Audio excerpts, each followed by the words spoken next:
जंगल वाले बाबा नमो नमः, जंगल वाले बाबा नमो नमः, जंगल वाले बाबा नमो नमः, जंगल वाले बाबा नमो नमः, जंगल वाले बाबा नमो नमः।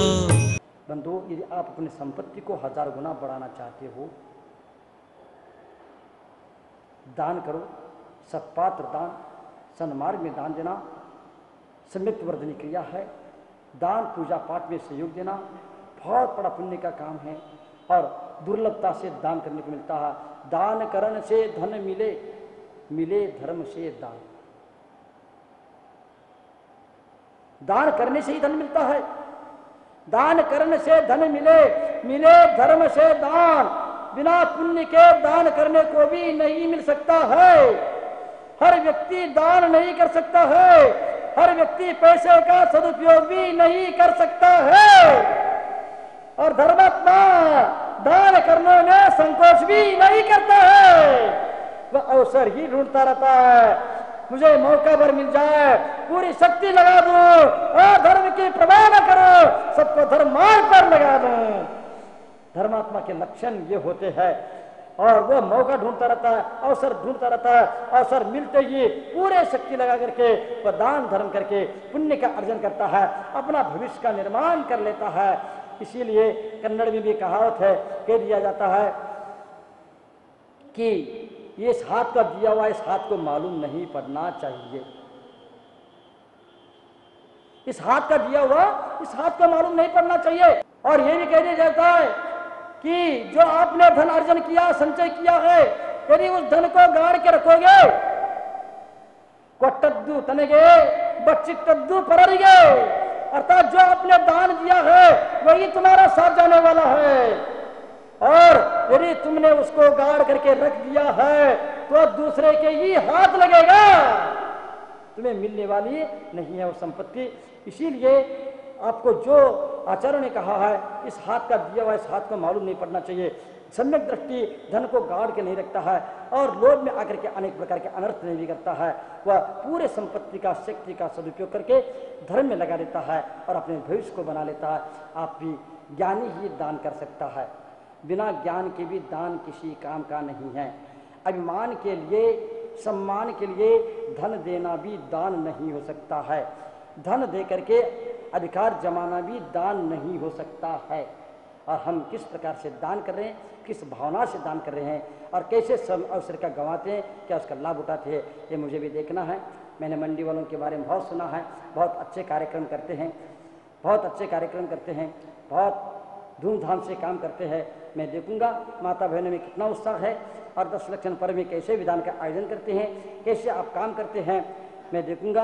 हमारे महेंद्र कुमार जी भी लगे हैं, सारे कार्यकर्ता भी लगे हैं। मुझे पूरा विश्वास है आप 10 लक्षण पर्व के साथ साथ इस महान विधान का भी आयोजन बहुत ही बृहद रूप से करेंगे और अद्भुत आनंद लेंगे और मेरा सानिध्य और आशीर्वाद भी आपके साथ रहेगा, मैं यही भावना भाऊंगा। लेकिन आप कितने समय का, शक्ति का और बुद्धि का आदि का सदुपयोग कर, धन का सदुपयोग करते मेरे को देखना है। बंधु, एक बार कृष्ण अर्जुन के नेतृत्व करते हुए सारथी बन करके महाभारत में काम किया और कर्ण आदि पांडवों का नेतृत्व किया और इन लोगों ने दोनों में घमासान युद्ध भी हुआ। 18 अक्षौणी सेना के बीच में युद्ध, पांडवों के पास 7 अक्षौणी सेना और कौरवों के पास 18 अक्षौणी सेना थी और अनेक प्रकार के युद्ध में जीत करके लौट करके आ जाते हैं। लौट करके आने के बाद अपने अपने राजधानी में अपने अपने शान से रहने लगते हैं। लेकिन एक दिन कर्णवीर दानवीर में नाम था उनका, कर्ण का नाम चारों ओर था। लोग दूर दूर से उनसे कुछ पाने के लिए आते थे क्योंकि लोगों को मालूम था यहाँ पर आने के बाद कोई भी खाली हाथ लौटता नहीं है।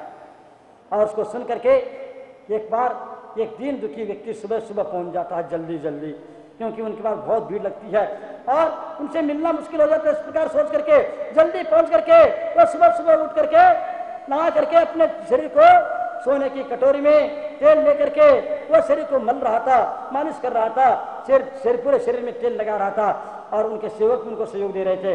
और उसी समय वह व्यक्ति आ जाता है। उनने पूछा, मैं मिलना चाहता हूँ कर्ण से। उनने कहा कि क्यों अभी नहीं? तो उन्होंने कह दिया कि नहीं, अभी मेरे को मिलना जरूरी है। तब कृष्ण कर्ण को बता दिया। तो कर्ण ने कह दिया आने दो।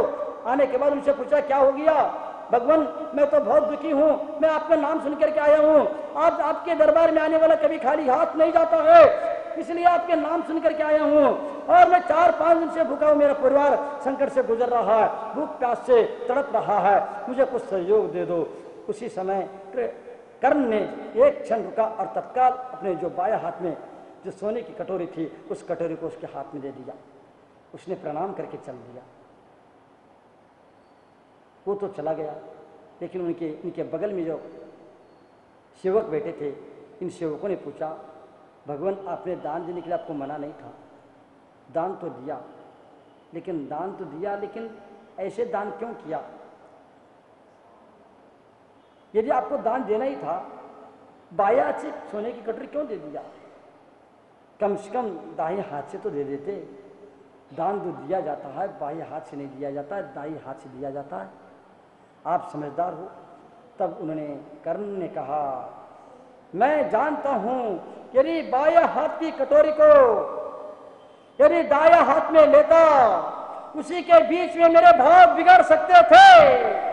इनको सोने की कटोरी क्यों दो, छोटी मोटी चीज दे करके भेज दो, ये भी भाव आ सकते थे। इसीलिए मैंने क्या किया कि उस बाया हाथ का कटोरी को दाया हाथ में न लेकर के बाया हाथ से ही उसको सोने की कटोरी को दान दे दिया। इसीलिए कह दिया जाता है, इस हाथ का दिया हुआ इस हाथ को मालूम नहीं पड़ना चाहिए, क्योंकि भाव कब बिगड़ जाएंगे कोई भरोसा नहीं है। आपका समय हो गया है। आपका समय कब निकल जाएगा कोई भरोसा नहीं है। आपका इतना जीवन निकल चुका है। सिर्फ आजीविका के साथ साथ धर्म ज्ञान के साधन धन बन सकता है। सिर्फ धन तक ही सीमित रह जाओगे और राग द्वेष में उलझ जाओगे। गृहस्थ जीवन निरर्थक साबित हो सकता है। गृहस्थ के लिए धन की आवश्यकता है और गृहस्थ दान और पूजा के माध्यम से ही जो दिन भर के पाप कमाता है, जो आरंभ हिंसा, उद्योगी हिंसा और विरोध हिंसा के माध्यम से उन पापों का प्रक्षाल भी इसी के माध्यम से करता है। मैं आप सबसे कहना चाहूँगा, यदि आप अपने रोज के पाप का प्रक्षालन करना चाहते हो, यदि आप अपने रोज के पापों का प्रक्षालन करना चाहते हो, आपकी पाप की गट्टी को आगे लेकर के नहीं जाना चाहते हो, अपने पाप के बोझ को रोज का रोज उतारना चाहते हो, तो बस आप क्या कर लेना, आरंभ हिंसा, उद्योगी हिंसा, विरोधी हिंसा के माध्यम से अनेक प्रकार के पाप होता है। अनंत जीवन का विरोध न कर डालते हो। विचार कर लेना, आरंभ किसको बोलते हैं कि भोजन बनाना, सब्जी बनाना और पोंछा लगाना, झाड़ू लगाना और रोटी बनाना, चूल्हा जलाना, कपड़े धोना, पानी भरना आदि आदि के माध्यम, झाड़ू लगाना आदि के माध्यम से एक बार पोंछा लगाते असंख्यात जीव संहार, असंख्यात जीवों की विराधना हो जाती है, बंधुओं नमी हो जाती है। पत्थर पर, लकड़ी पर सूक्ष्म असंख्यात त्रस्त जीव रहते हैं। कितने एक दिन में कितने पाप हो जाता है। जहाँ आरंभ है वहाँ बिना पाप के प्रारंभ के आरंभ का शुरुआत भी नहीं हो सकती है। इतना पाप में जीवन जीते हैं गृहस्थ। लेकिन और ये आरंभ हिंसा, उद्योगी हिंसा, बोरी के बोरी पटक दिया जाता है और उठा पटक किया जाता है, इंडस्ट्री चलाया जाता है और कितने अनेक प्रकार के काम होते हैं, खेती किसानी में हल चलाया जाता है। इसके माध्यम से भी असंख्यात जीवन की विराधना होती है। पाप ही पाप का भी अर्जन होता है। और विरोधी हिंसा, हम बलात् किसी पर प्रहार नहीं करेंगे, लेकिन यदि कोई हमारे ऊपर बलात् प्रहार करता है उसका प्रतिकार अवश्य करते हैं, उस समय भी हिंसा होती है। लेकिन संकल्प हिंसा का त्याग होता है गृहस्थ का, सम्यक दृष्टि का। वह कभी संकल्प हिंसा नहीं करता, चला करके बिना मतलब के किसी पर पैर रख करके मारने की कोशिश नहीं करता है। और ये 3 प्रकार के हिंसा से वह गृहस्थ बच नहीं सकता। और इसी हिंसा के कारण जंगल वाले बाबा नमो नमः, जंगल वाले बाबा नमो नमः, जंगल वाले बाबा नमो नमः, जंगल वाले बाबा नमो नमः, वाले बाबा नमो